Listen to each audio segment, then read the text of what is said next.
Press the bell icon on the YouTube app to never miss a video from News Laundry. Hello and welcome to News Laundry Interviews. We have with us Siddharth Varadarajan, founding editor of the Wire.in today. We're going to be discussing two FIRs that were filed against the Wire in the month of April, on 1st of April to be precise. There's a news report at the heart of these two FIRs, so we're going to discuss that.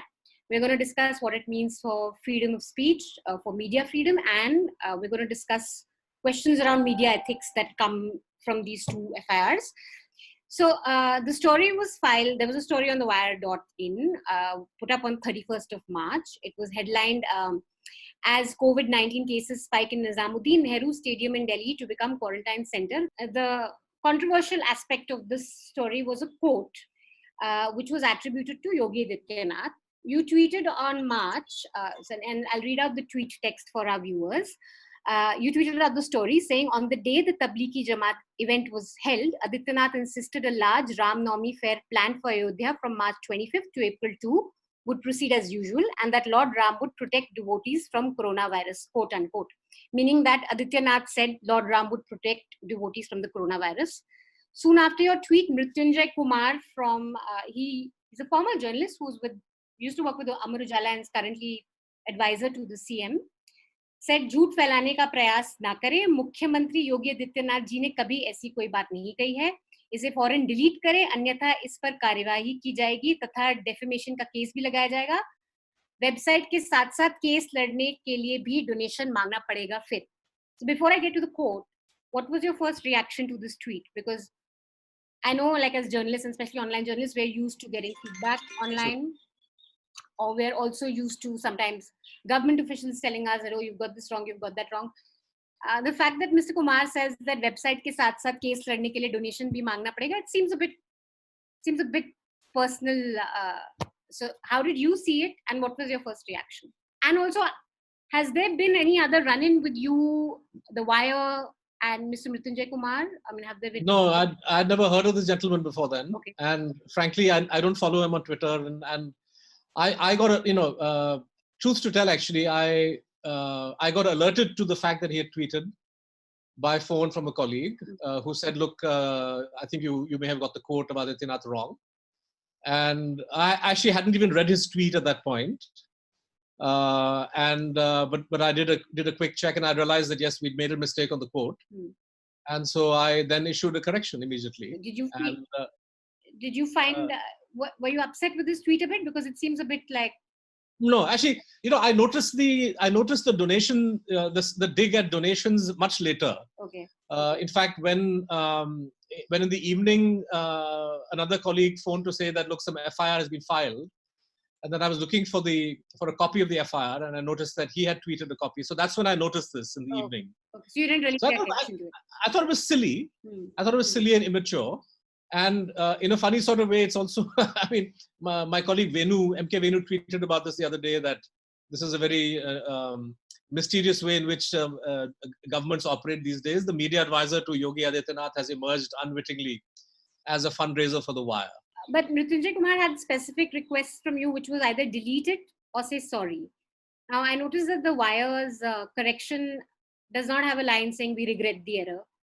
And you also on Twitter didn't really, I mean, you issued a clarification.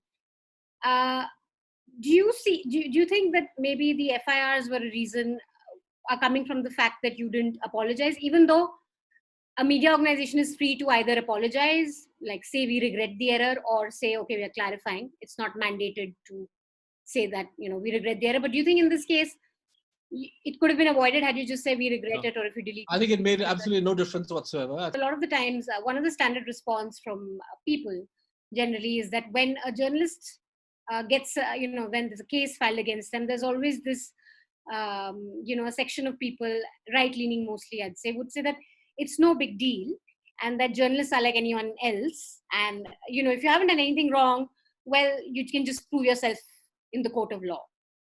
What do you, as someone now who's headed an organization and you've had to deal with fair share of, court hearings or having to deal with cases or sometimes intimidation, what is your response to this?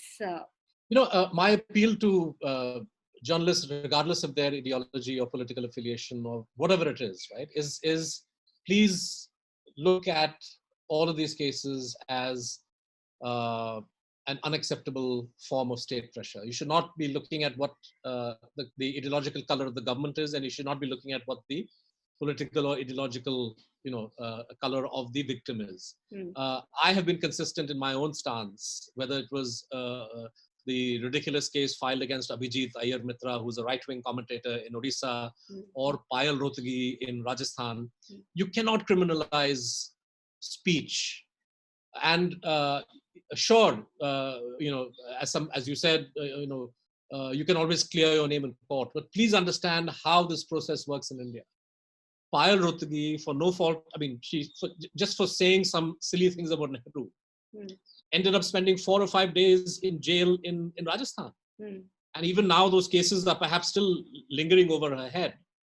Abhijit Iyer Mitra had to spend 20 days for cracking a joke. Right, so these are not insignificant consequences, and in any case, this is just the start.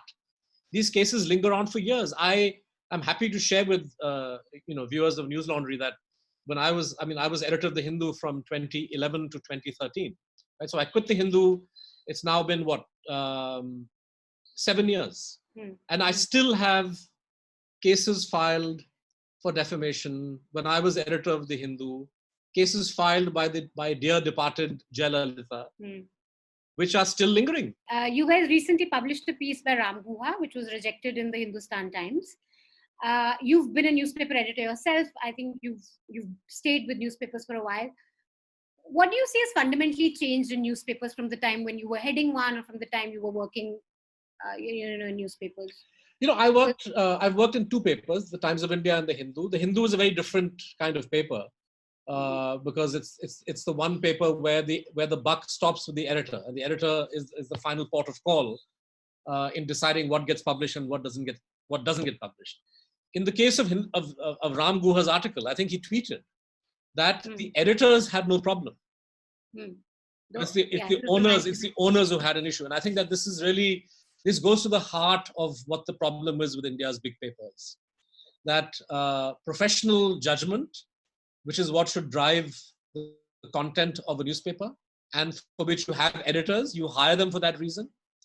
So that professional judgment is not respected, and instead you have extraneous considerations that owners or advertisers or business managers bring to bear.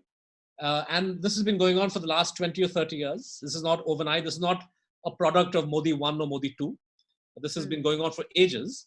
When was the last time you got a feedback from someone, say, on the right, and you thought, yeah, this is something that we should think about?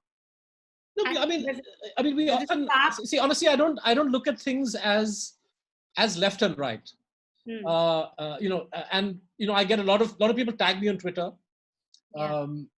99% of the times I don't reply because a lot of it is abusive. But once in a while, somebody for example, I'll give you an example from today when we did a story on the Palghar lynching. Yeah. Where we mentioned the fact that the victim and the perpetrators, the victims and the perpetrators are both from marginalized Adivasi communities. And so I think the criticism was that you didn't write sadhus in the headline, right? I saw that somewhere. Why did you in our headline we said that they were, because the most important thing is denotified tribals, right? So the most marginal group of, and so somebody, when I put out the story, somebody said, no, but Hindus are killed. And I said, look, this kind of argument is like saying that when Arushi Talwar was murdered, the headline in paper should have said Hindu girl murdered. Mufat khoro, muft mein itna hi milega.